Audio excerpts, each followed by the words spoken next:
এর সঙ্গে হঠাৎ কলেজ থেকে ক্লাবে কেন আসছি? দেখুন, ক্লাবের নাম সুরুচি সংঘ, কিন্তু যে ছবিটা দেখাবো সেই ছবিটা দেখার পর আপনাদের মনে হতে পারে ক্লাবের নাম সুরুচি সংঘ না কুরুচি সংঘ হওয়া উচিত ছিল। সুরেন্দ্রনাথ কলেজের ভিতরে খাট বিছানার ছবি দেখেছিলেন, এবার দেখুন সুরুচি সংঘের ভিতরে খাট বিছানার ছবি। একটা ক্লাবের ভিতরে খাট বিছানা কেন, কিসের জন্য লাগতো? যে ক্লাবের দুর্গাপুজো দেখতে আমার মানুষ লাইন দিয়ে আসতেন, বছর বছর নতুন নতুন থিম হতো। এই সুরুচি সংঘের প্রধান দুই উদ্যোক্তার একজন ইতিমধ্যে জেলে, মানে পুলিশ হেফাজতে, কিছুক্ষণ আগে তার জামিনের আর্জি খারিজ হয়েছে। আমাদের প্রতিনিধি সুজয় পাল আমার সঙ্গে রয়েছেন সরাসরি। সুজয়, ঠিক কি চলছে এই মুহূর্তে সুরুচি সংঘের ভিতরে?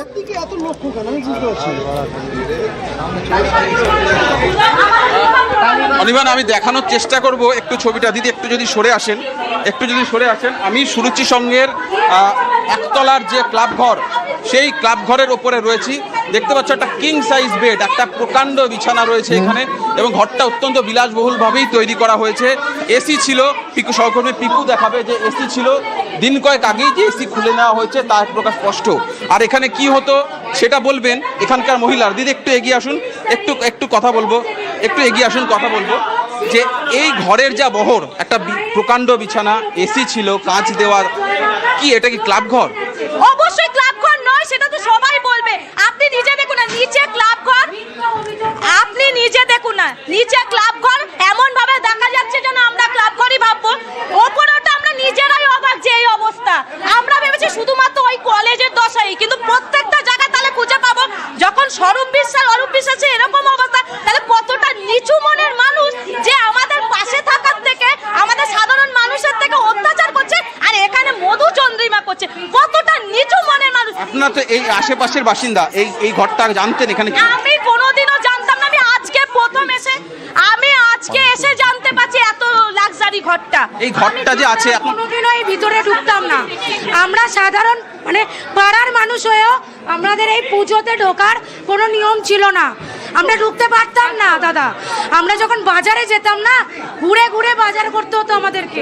আমি একটা ছবি দেখাতে বলবো, দিদি একটু এগিয়ে আসুন। হাতের এই শাড়িটা, আমি সহকর্মী পিকুকে বলবো এই শাড়িটা, এই সুরুচি সংঘেরই যে ক্লাব ঘর, একটু দিদি একটু এগিয়ে আসুন, একটু দেখানোর চেষ্টা করবো আপনাকে। এই শাড়িটা, আপনি তো শাড়ি কেনেন, এই শাড়িটার দাম কত হতে পারে এবং এটা কি শাড়ি বলা হয়? এই শাড়িটার দাম 700-800 টাকা, খুব জোর হলে হবে। এগুলোই ফ্যান্সি শাড়ি, ঠিক আছে?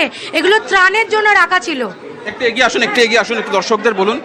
ত্রাণের জন্য, হ্যাঁ, তার ত্রাণের জন্য রাখা ছিল। এগুলো দেয়নি, এগুলো ক্লাবে রেখে দিয়েছে গরিব মানুষকে সাহায্য করা। হ্যাঁ, এগুলো নিশ্চয়ই ওই যে আমাদের যে মাঝে যে বন্যাটা হলো উত্তরবঙ্গে, বা কোনো রকম কোনো কিছুর জন্য এগুলো সাহায্য শাড়ি ছিল, ও দেয়নি। সৌরভ বিশ্বাস দেয়নি, এগুলো রেখে দিয়েছিল। এবং ডাই করা দেখা গেল যে স্টোর রুম। হ্যাঁ, ডাই করা স্টোর, অনেক কিছু দেখতে পারবেন আপনি এখানে। এটা তো ক্লাব ঘর, ওখানে অত তৃণমূলের পতাকা কেন? এখানে অনেক কিছু সরিয়ে ফেলেছে। আপনি এসিটা বুঝতে পারছেন না, কারণ এই রুম ব্যবহার করা হয়েছে। ইভেনচুয়ালি আমাদের আসার আগে হয়তো প্রমাণ সব লোপাট করে দেওয়া হয়েছে। শুধু এনার কেন, বাড়িতে সার্চ করার হোক, ওনার বাড়িতে সার্চ করা হলেও পাওয়া যাবে। কেন কন্টিনিউ এই ঘরে কি অরূপ বিশ্বাস আসতেন, ডেফিনেটলি আসতেন। সঙ্গে কারা আসতো? তাদের সাথে নিশ্চয়ই কেউ আসতো, খুব তাদের ঘনিষ্ঠ যারা, তারাই আসতেন। নলে এত বিলাসবহুল বেডরুম কি করে রাখবে? এবং আরেকটা জিনিস অনির্বাণ, এই ঘরে আমরা যে সিঁড়ি দিয়ে উঠলাম, তার আশেপাশে কোনো সিসিটিভি আমরা দেখতে পেলাম না। ফলে এখানে কারা আসতো যেত সেটা যাতে ধরা না পড়ে, সেই কারণেই আমি আরও একবার এই কিং সাইজ বেডটা দেখাতে বলবো।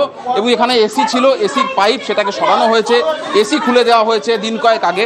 এবং পাশেই ওয়ার্ড্রপ রয়েছে, যেমনটা আমরা সুরেন্দ্রনাথ কলেজের, মানে বলা চলে সুরুচি সংঘ এক প্রকার সুরেন্দ্রনাথ মডেলেই চলতো। এই পাশেই ওয়ার্ড্রপ রয়েছে, প্রকাণ্ড ওয়ার্ড্রপ। আমি যদি একটু খুলে দেখার চেষ্টা করি যে এই প্রত্যেকটা ওয়ার্ড্রপের ভেতরে জিনিসপত্র ছিল, সেগুলো সরানো হয়েছে, সেটা এক প্রকার স্পষ্ট দেখতে পাচ্ছ। যে আমি একটু ছবিটা দেখাবো, পিকু দেখাচ্ছে, যারা স্থানীয় বাসিন্দারা তারা সার্চ করছে। দাদা কি সার্চ করছেন?